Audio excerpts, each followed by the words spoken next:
My name is Abby Rosenberg, and this is my presentation on internet culture and its relation to Dada. First, some background. Hello, my name is Abby Rosenberg, and this is my presentation on internet culture and its relation to Dada.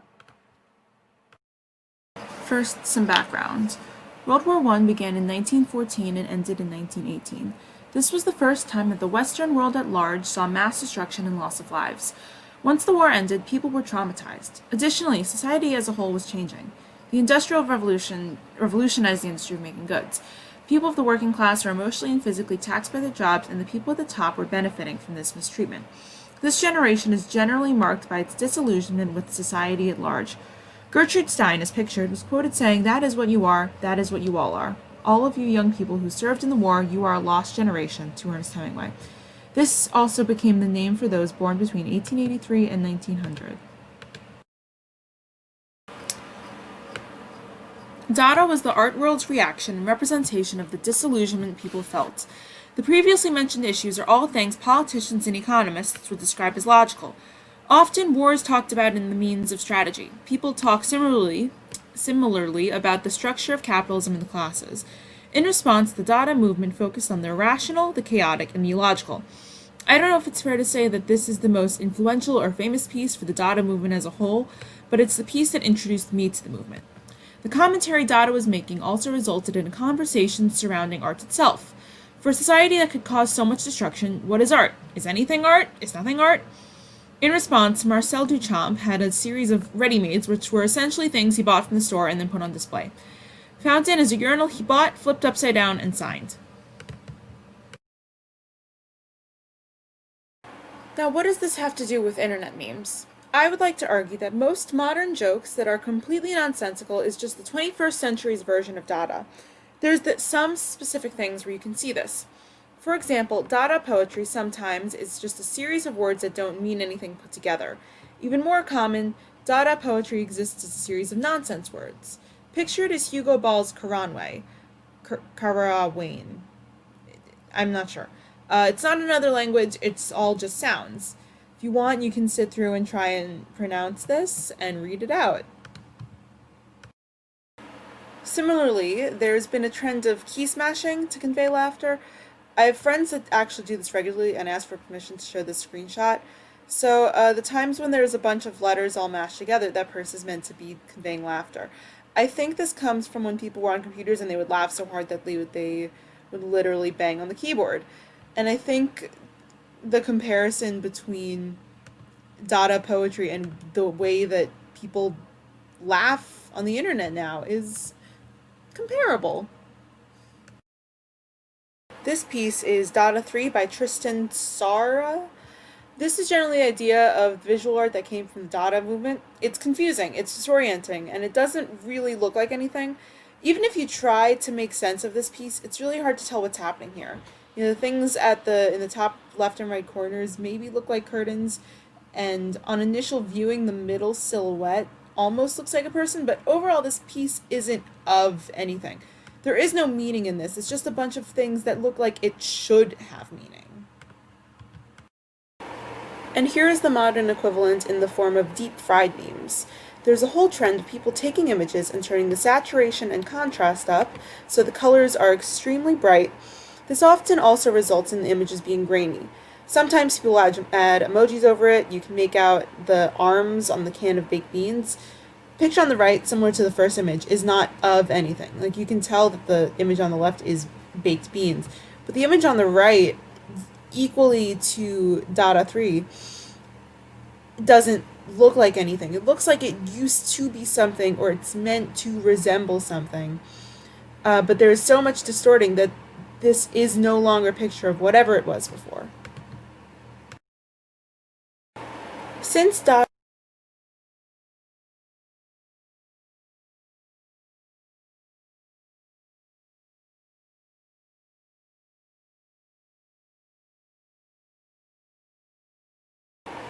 And here's Since Dada hit the time period where they could make movies, Dada films were made too. This is a film titled Ghosts for Breakfast. The audio version was actually destroyed by the Nazis as it is quote-unquote degenerative art. This one goes on for about 6 minutes. We won't watch the whole thing. And there's some visual themes of men and their hats, guns and clocks, but otherwise, it's not a cohesive film.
And here we have an example.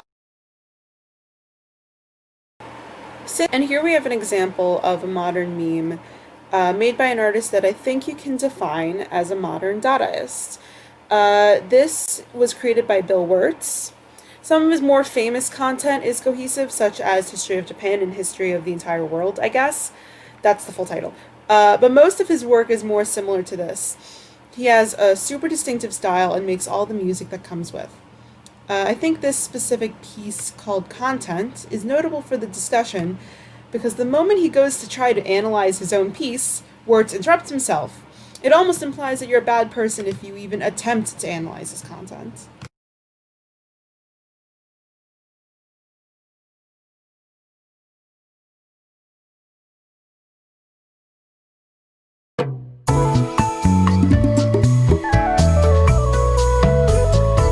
I just want to pause for a minute and analyze this content. As you can see from the position of the car, I feel like a bad person.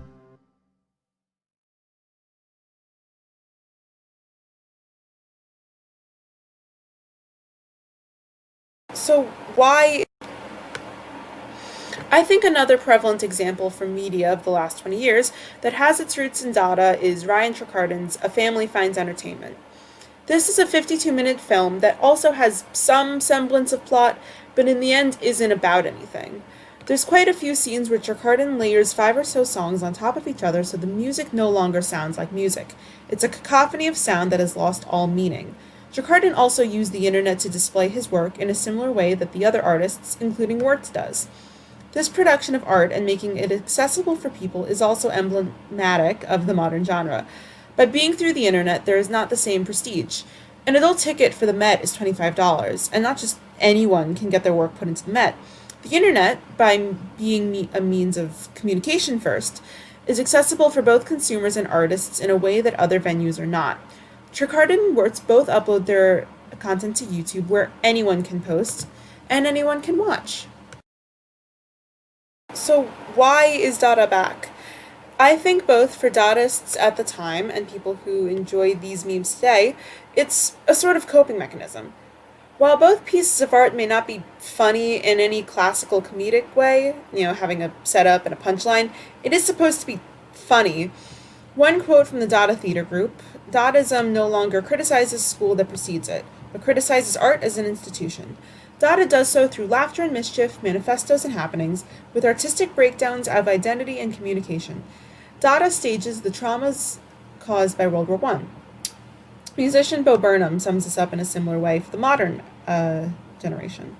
I'll note that while he does use some absurdist humor, I wouldn't consider his art Dada. I just think this part of the song, Sad, sums up the point I'm trying to make. For context, the beginning of the song is him saying things that are sad in a comedic manner, and the audience appropriately laughs.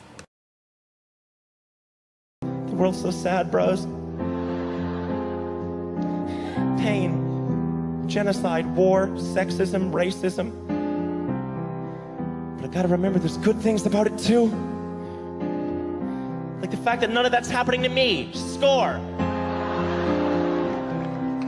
Still, though, it's hard not to be sad about it. How do y'all do it? I've been telling you guys terribly sad things this whole song. You haven't been sad at all. You've been happy. No, you've been laughing. That's it, laughter. It's the key to everything. It's the way to solve all the sadness in the world. I mean, not for the people that are actually sad, but the people like us that gotta fucking deal with them all the time. Being a comedian isn't being an insensitive prick capitalizing on the most animalistic impulses of the public. It's being a hero. The world isn't sad. The world's funny. I'm a sociopath. That's all right.